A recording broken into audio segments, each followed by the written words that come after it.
Daniel taking those breaths all the time. I found myself doing it a lot while I was watching.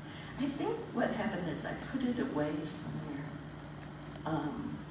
Because, you know, things changed and you can't feel all that.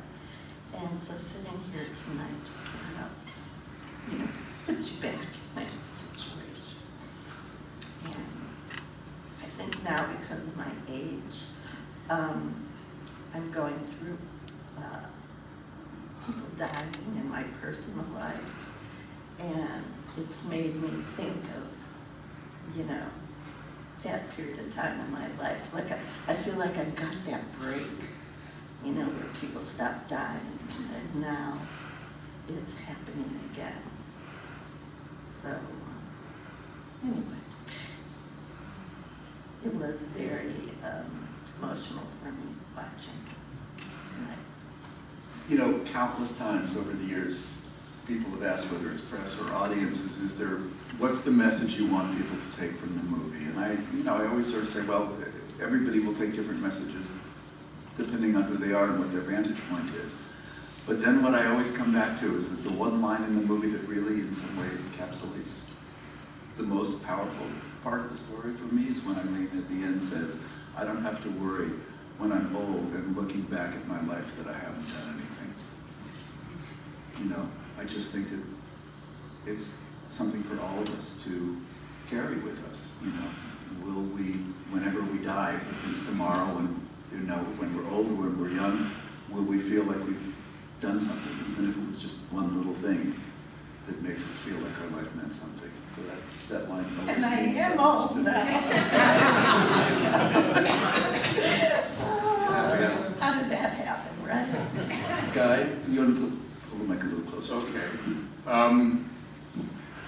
You know, in life there's some things that you never get used to, and this was one thing that I could never get used to, because I've seen this documentary many times, and each time it goes deeper into my heart, and it shows that there's strength in numbers, and we all stuck together to make it through. And you know, there was just so many people, so many friends, relatives that crossed over that you just don't get used to the feeling. But as in this Negro spiritual, somehow we made it.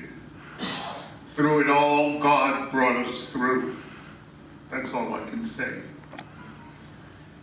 I'm just remembering, we had a big benefit at the Castro Theater when the movie opened commercially for like 10 days. There was a benefit the opening night for Ashanti and a few other things, and everybody was there on stage. And I don't know if you remember this guy.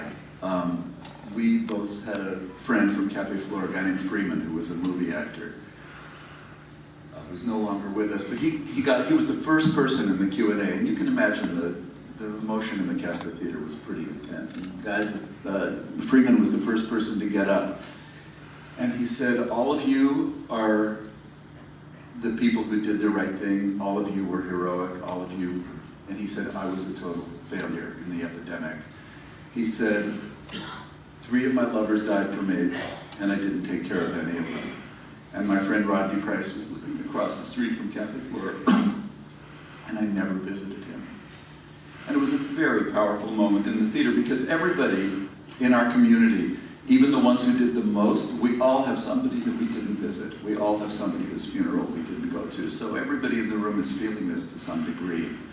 And this is the first person who speaks after the screening. And do you remember what you said to him?